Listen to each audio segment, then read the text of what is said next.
What's up, everybody? It's Luke James, not the singer.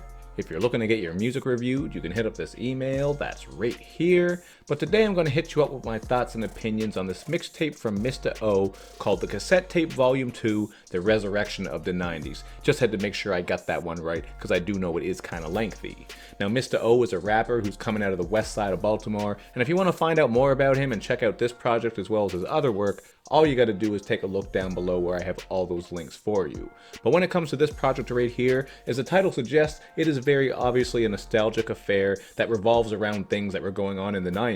You're going to get some 90s movies clips on here that are going to be a blast from the past, like the Poetic Justice clip on the start of 410 Bitches, a He Got Game clip on Dolo, and also a Friday clip to start off Compensation, which has one of my favorite beats on the project with that groovy bass line, the smooth woodwinds, and very dope percussion work. That was a great beat, and there are plenty of good beats on here as you listen through. Now, these movie clips, they don't really feel like a necessity by any means. I don't feel like they were drawing me into the project anymore, but I do understand why they were there, because they do add to that 90s atmosphere, and for anyone who's an 80s baby in particular who came up watching all these movies, you're going to recognize those clips. You don't have to be an 80s baby to recognize them, but I feel like this is who this project will really reach, just because of how the times sort of align. That's just how I kind of looked at it, but maybe that's just me in my own world. Now, the intro track is going to keep these 90s themes going. You got Mista reflecting on 90s artists from Method Man to Silk the Shocker and everybody in between. The song It's 91 throws back to even more classic MCs and movies. And then with the autobiographical joint called Life in 410, we're getting references to Jake the Snake, Steve Urkel, Teddy Ruxpin,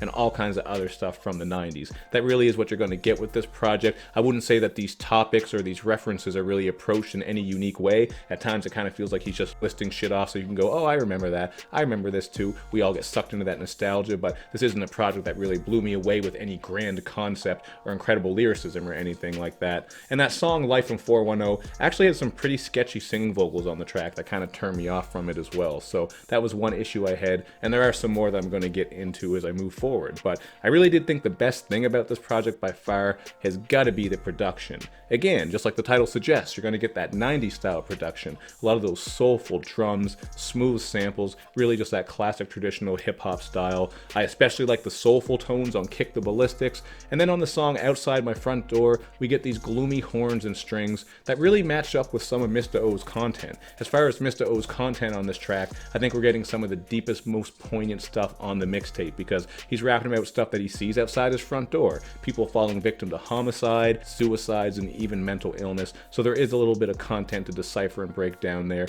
but a lot of his content is approached very matter-of-factly. There aren't these grandiose concepts like I mentioned earlier. There aren't any really overly new ideas. It's kind of just straight to the point. So I do appreciate the stuff that he was rapping about here, but there wasn't much with the songwriting that I found to be incredible, or just over the top and overly intriguing in my opinion. But you will get some more of this type of content on Push Comes to Shove. This one explores the harsh reality of the Baltimore streets. And then on Ain't No Rap For You and Trust Him As Far As I Can Throw Them, we're getting some trust issues explored. But the main issue here is that Mista as a rapper is just not overly engaging. You will find that his flow gets a little bit off-kilter at times. He's also very slurry and mumbly once in a while. It kind of seems like the words are just running into each other. There's not a lot of great enunciation going on here, which does add a little bit of flavor, bit of uniqueness. Kind of reminds me of RZA at times, but even still, all of this mixed in with the pretty poor mixing and mastering makes it even worse. It makes it hard to know what's going on sometimes, because the mixing and mastering throughout this project really isn't that great, man. Some of these songs really just kind of feel like they're mushed together. The song O-Dog is a perfect example of all these issues that I'm talking about. So in general, there is a very amateur quality to this when it comes to the rapping and the actual sound quality. It's too bad, really, because these beats are dope. I do like the loose concepts and ideas here, but there's nothing overly unique or exceptional, and that's usually what I'm looking for when I'm checking out these indie and underground projects. So those were the issues that I had with this one. It really does just feel like a below average mixtape where the beats do most of the work. So yeah, I'm gonna go with a light 3 out of 10 here. Really wasn't feeling this one too much. I can honestly say there's not a song here that I would keep in rotation. Not saying that to be rude, I'm just being honest with you, because that's what I do when I review music. Just the quality of this wasn't there, but the ideas are certainly there. I do think if he works with these ideas a bit better, focuses on the rap skills a bit more, maybe tells some more intricate stories. Like, you do get a bit of street narrative and some of his own personal story here, but it's not fleshed out in such great detail and done in such an excellent way that you're really being drawn in. These are things that can be worked on.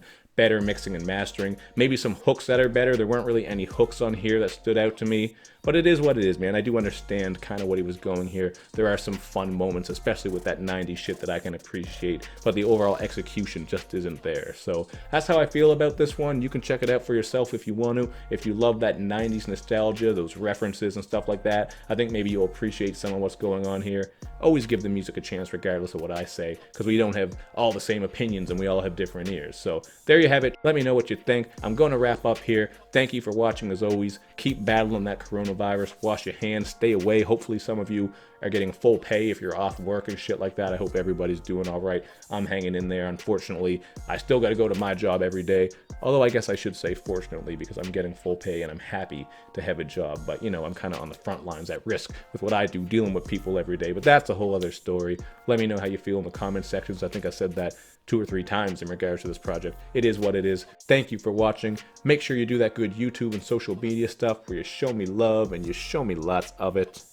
Thank you for watching, everybody, and I will see you next time.